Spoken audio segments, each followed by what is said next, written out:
Hi everyone, welcome to Cyber Witch, your online resource for spiritual development. My name is Orly. I have been working professionally as a psychic and studying the occult for almost 20 years.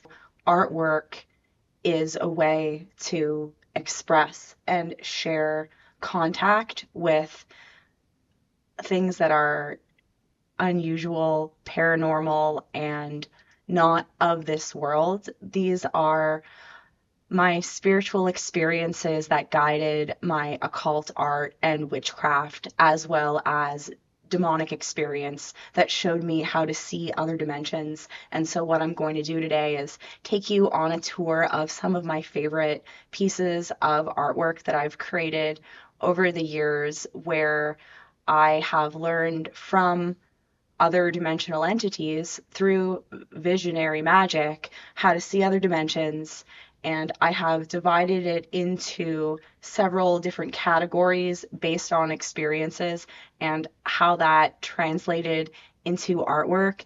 These aren't specifically periods of time that I have had a particular theme from spiritual contact with certain types of beings. However, some of them go back and forth in time, where others are more particular to certain periods of growth in the spiritual work I was doing. So I'm going to talk about that today.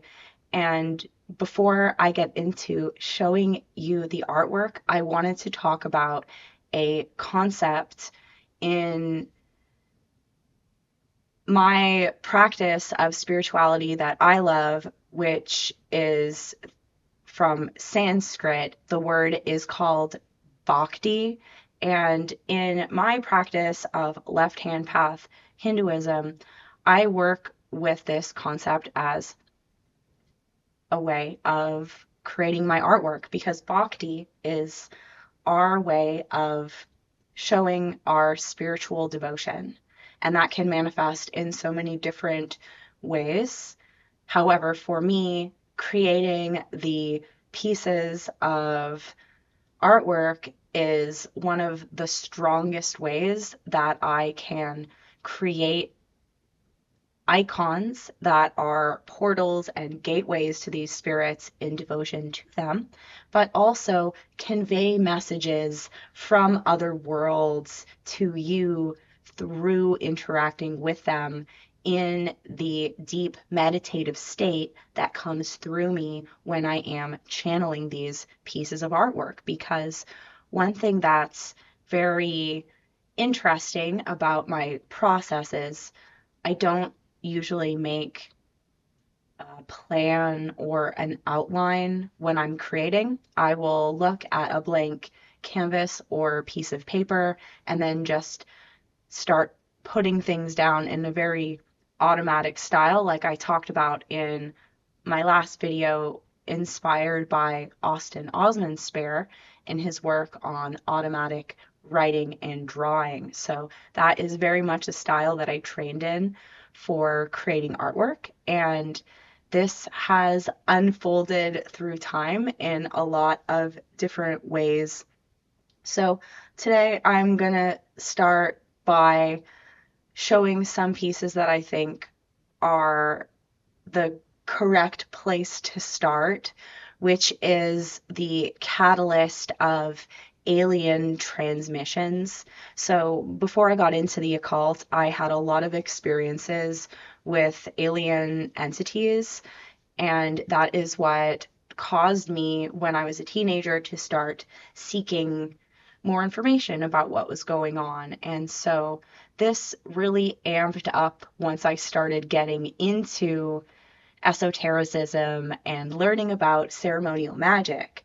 And because of that, it created some extremely strong situations in my life of contact in various ways. Some were extremely visceral and difficult to go through for sure. However, I received some really brilliant transmissions of imagery from the contact that I was getting, and I did my best to illustrate them for documentation. So the first thing that I wanted to show everyone is this illustration that I did of the tall whites, where they are terraforming a new planetary space. So this is one of my earlier illustrations of a vision that these beings gave to me. They are very interesting because they have quite similar features, yet can take on various forms while typically maintaining a lot of the same features. And so this also was a helpful study to me in creating landscape line work and showing distance as well. Now, the next one is of another illustration in this category. This piece is called The Ambassador, and as you can see, the image depicts another rocky landscape of what seems to be unknown territory. And so we have here the ambassador being that has come down, and there are stars in a constellation in the sky and a craft as well off in the distance. And in her hand, she is holding an egg because the egg has a lot of occult symbolism for rebirth and springtimes. The next is another illustration that shows a humanoid figure, and this person is essentially having their DNA become upgraded. You can see in her hands, she's holding the serpent. There are some sigils emitting from the serpent and going into her third eye, and that is representing the upgrades. And this was a visualization that came to me because I was experiencing a lot of interaction with these other dimensional beings where they were upgrading my DNA when I would be sleeping, usually, or maybe in other dimensions without me realizing it while I'm awake. Who knows? And the next one is a painting that is very similar in shape as the previous illustration. So you can see I was inspired by that drawing I had done earlier, but now I'm trying to show people how these energetic beings emit different types of light from their bodies. And that's what I was trying to show people in this painting. The next piece that I'm going to show you is called Life in the Dead World.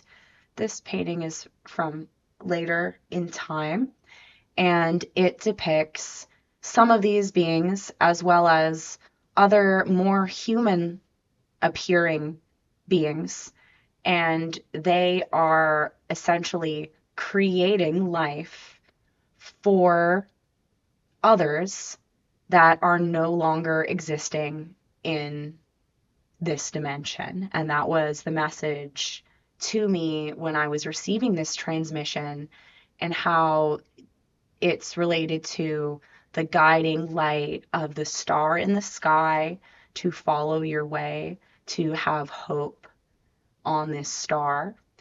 And just like in the biblical lore, it was very interesting. So they are also using technologies that they have that are integrated with both organic and plant-like entities that connect into blood in various energetic ways. And that is also something that I was portraying in this image.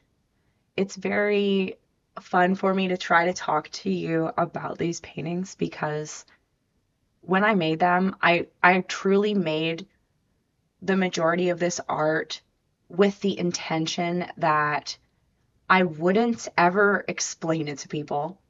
And when you look at it, it's going to give you some kind of message or inspire some spark in you from beyond or evoke some kind of atavism from within you to create its own message. Next theme, which is the underworld, and there is a crossover in this category, especially through this particular illustration. This piece is called I Am the Truth, and it's a graphite illustration that I did that depicts a half vulture, half humanoid version of Mott.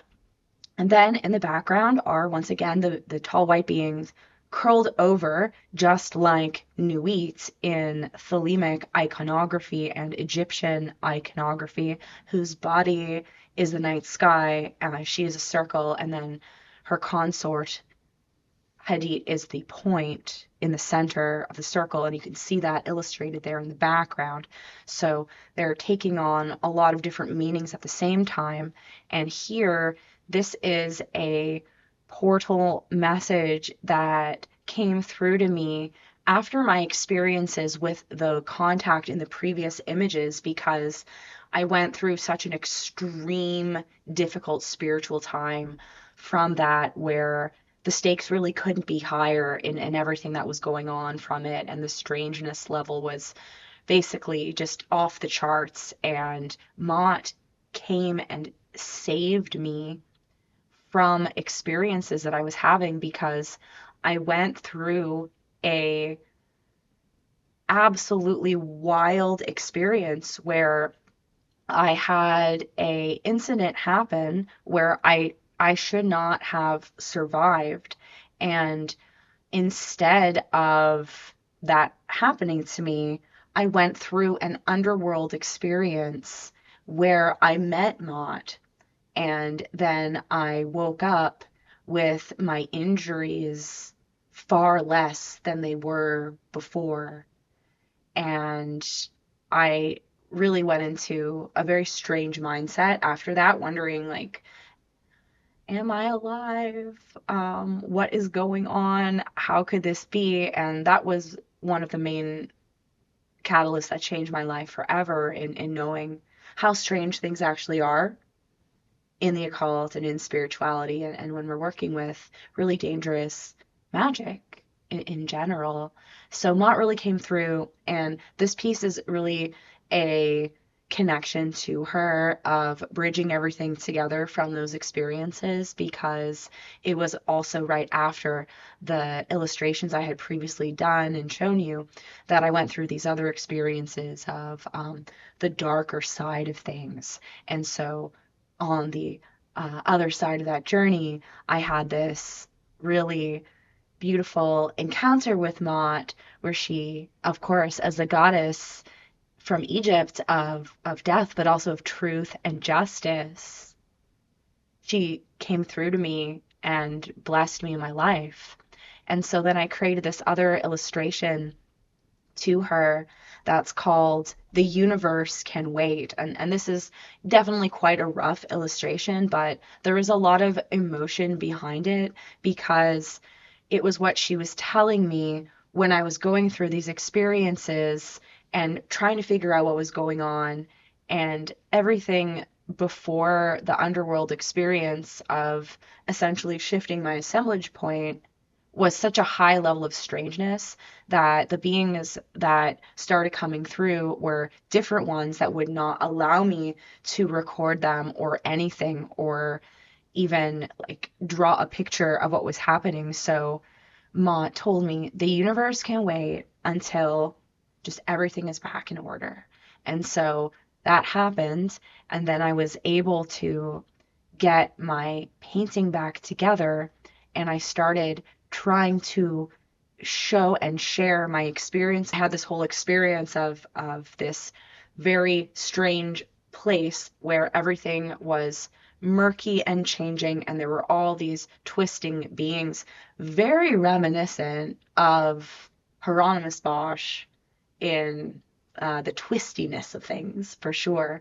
But this is one of my first paintings trying to show people what it was like. The sky was very iconic with this sort of brightness in a very stark and contrasting way, with luminous shadow smog coming through as well. And the delineation between the sky and the ground was very unclear as well. Everything was kind of almost like made out of a substance that was also twisting and moving and changing.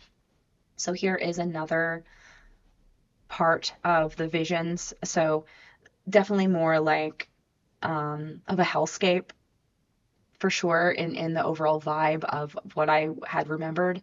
Here we have some more red, and here it even looks more almost like organs or something at the bottom, and there's different beings. Some of them even look animal in nature, and as well I remember there being these trees that were all just like black shadow all connected into one another, so not like a regular tree, but the tree like in almost like a fiber or a vein, but of all darkness. And then here is another image of the experience that I had.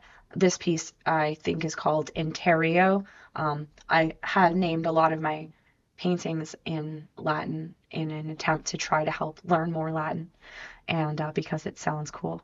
So here we can see the beings are really kind of twisting into one another in the landscape where the trees are now merging with the mountainous regions as well. And here is a illustration that's showing. There was also parts where my very self was being taken and turned around and changed and recreated. And so the first one that I wanted to show you shows the skull at the top, and then the figure of the human connecting in through the strand of DNA into the skull. And then there's some fawns that I've put on either side.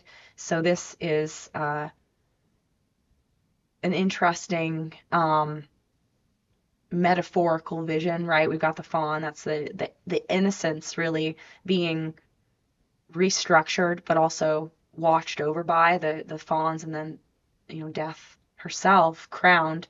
Death is the crown of all. That's why the skull has a crown on it. The quote from the Book of the Law, which heavily inspired my work, because I essentially from when I was 18 onward, for a long time I was heavily involved in thelemic studies, so that really guided a lot of the education behind my artwork. And so we can see the same sort of restructuring in this next piece, which is one of my favorites. And this one has Mott in vulture form, as well as a figure that is like a kind of twisted version of me on the other side, overseeing my flesh vehicle as it's essentially, it looks like it's growing roots out of it into the ground in some kind of way. Very interesting. So that takes us to our next category. These are experiences that were enlightened by ceremonial magic and demonic and infernal evocation. The first piece is depicting a portal that's being held open into other realms. There are magical items on the table and different symbols of emblems of the underworld surrounding it. This is Something that I had initially drawn for an art book that I was making a long time ago that was going to be the cover, and I was going to call it in Latin Deus Insania, which means God is insane. And so that was the concept behind that. Um, I think there's something really powerful about combining aspects of the human form and mysticism in a occult lens together in artwork because it allows us to look at imagery in a different way. And here is one of the illustrations that I made for my out of print Goetia book that shows one of my earlier Goetic magical temples and how I had arranged it. So that was like a life drawing of my actual ritual space. That was pretty cool to do and add in the shadows to give it the atmosphere that it conveyed. And if you are someone that has been looking for that book, instead of buying it from some reseller for an outrageous, like inflated amount, definitely just go on my website and check out the Goetia video course because it's all the information that was in that book that I've updated and put in a video course that's many hours long. If you are looking for that, I always want to let people know about this because there are book resellers that will take out of print books like my out of print book that was only supposed to be like, I don't know, maybe $30 at most, and then they charge people so much for it, and then that doesn't go to the authors. So uh, it's something that like cool. It's cool for people that collect. If you really want to collect books, and I've certainly done this myself with occult books that are rare and out of print. Like I did that so many times buying Westgate books. So I definitely have done it. But yeah, that's linked in the description of this video. So the next piece of art is called The Vision, and this is the first thing that I painted after working with the Goetia. So this had really nothing to do with the demon itself that I evoked, but for some reason, I was compelled to paint this cat that has a single eyeball on it in this landscape that looks almost like Atlantis or something like that. But it shows this particular ethereal murkiness in the way the shadow forms and the being emerges from it that I would say is very akin to how the spirits portray themselves to me when I see them manifest in physical form. Because, yes, of course, we can see spirits, demons in the mind's eye, but then you can see them in physical form sometimes in front of you when the conditions are right and when you're working with your psychic senses. So this is something that I was trying to pull out of the canvas to show people that. And I did that as well in the next painting called Tempus Astrum, the time of the stars.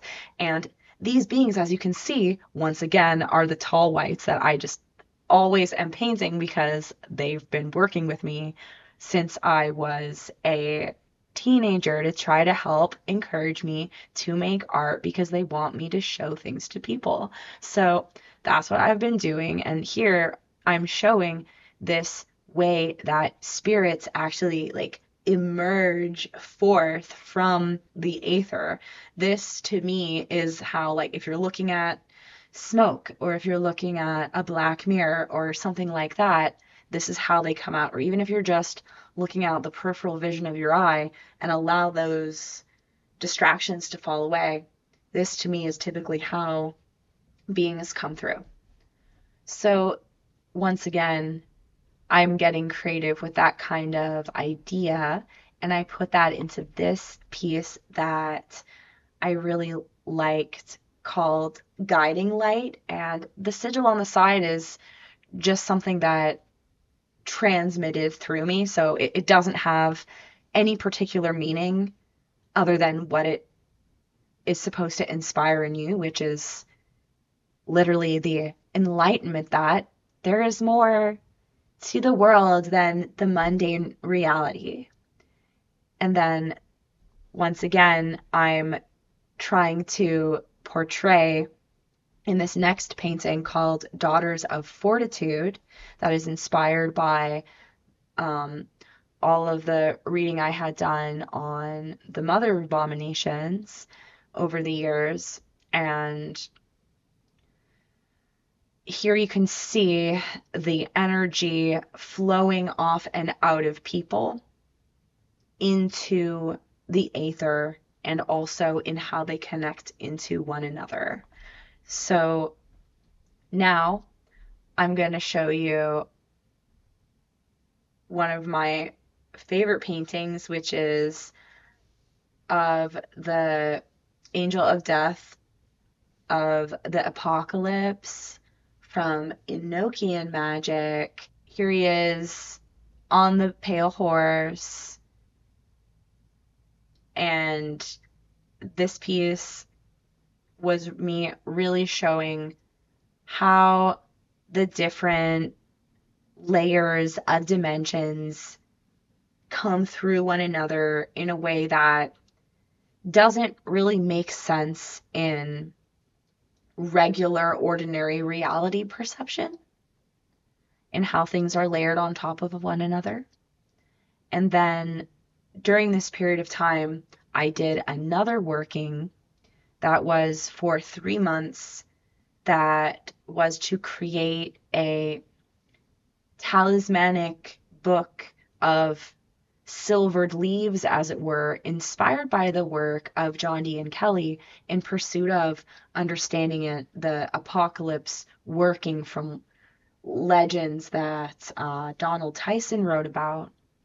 And so myself and another person who was my teacher, and he has passed away since then, actually like the year after we did this, but we created this book together where he and I conjured every single being that is possible through the Enochian system of magic. This took over 3 months, and here's some of the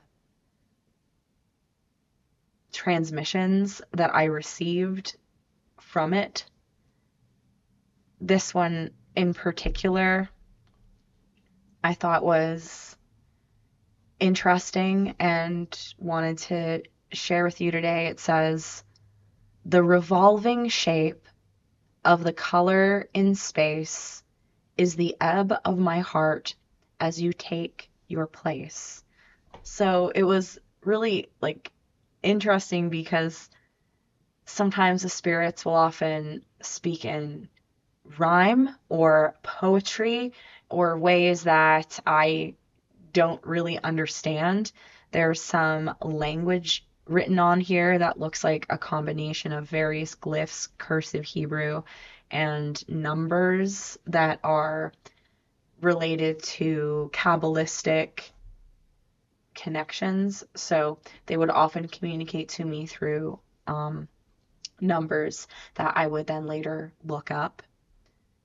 This is my rendition of the Stele of Revealing that I call Stele 666. A lot of people have prints of this one that I used to sell, and I studied what the Egyptian funerary stele, that is the iconic emblem in Thelema.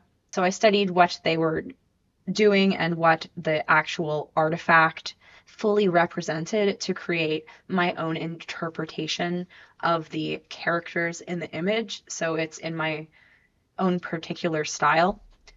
And then here is me channeling an image forth of Ganesha, who I still to this day am super fond of, even though this is a very old painting. Here I brought him through the aether after connecting with the particular energy of this deity. And so we're going to see now in these next final pieces that I have for you, they're all about me literally creating a portal to a specific being. And so that's what I was doing here with this icon for Ganesha. And then the next one I wanted to show you is of Lucifer. So I've combined the different sigils for Lucifer from the different areas of the world from the Grimoire Vera and included an interpretation of Lucifer. In particular, with this one, it was connected to how the client I had made the painting for wanted to have Lucifer expressed. So I was working within some particular parameters, which I do sometimes, but typically I will just let the being come through in the way that it wants to. And that's as we see here with the next piece, and that is of Anubis. And so this is another altarpiece icon that I created for a client that is seriously devoted with this entity. And I wanted to create a piece that not only depicts how he wanted to come through when I was channeling him into the painting. And the way that I do this is I turn off my mind from all my thoughts. I go into literally the same kind of state of meditation that we go into when we're sitting and meditating. So I do that, and then I let the spirit come through me. And it's going to be spirits that I've connected with spiritually in prayer, in ritual, in research, in some kind of way. So I'm able to actually tap into that energy and connect to it in a informed way. And this is how he wanted to come through. Now for the final painting that I'm going to show you today. I have so many more pieces of art, you guys. I've literally done hundreds of pieces of artwork, and this is just some that I wanted to show you today. Here is my painting of Stolas, and this is once again an icon that allows the energy of the spirit to have a place to live. I've created this environment for him of how he wanted to be portrayed with paint that also glows in UV reactive light. So I was very inspired by Linda Florio's Cliphotic and Goetic paintings, and I wanted to try to do one in black light. And so that's one of my favorite paintings. I actually have it right here, and it's one of the few paintings that I actually have because almost every painting I have, I've sold it or someone has it. Working on creating more artwork. Bhakti, my expression of my devotion and creative communication with the spirit realm and how I show and share this imagery with the world. So I hope that this video gave you some creative inspiration for your own work. There is a page on my website if you want to get more information about my artwork. My website is linked in the description of this video. I also do work professionally as a psychic. I'm a tarot reader. I also work as a spiritual coach. So if you do need help with the paranormal or integrating those things into your life, you can check out all the links that I have below as resources for you and all of my classes as well. If you are new here, please hit like and subscribe for new videos every week. It really helps the channel grow. Please share the video if you liked it. And thank you so much to my channel members and my patrons. And I'll see you next time. Bye.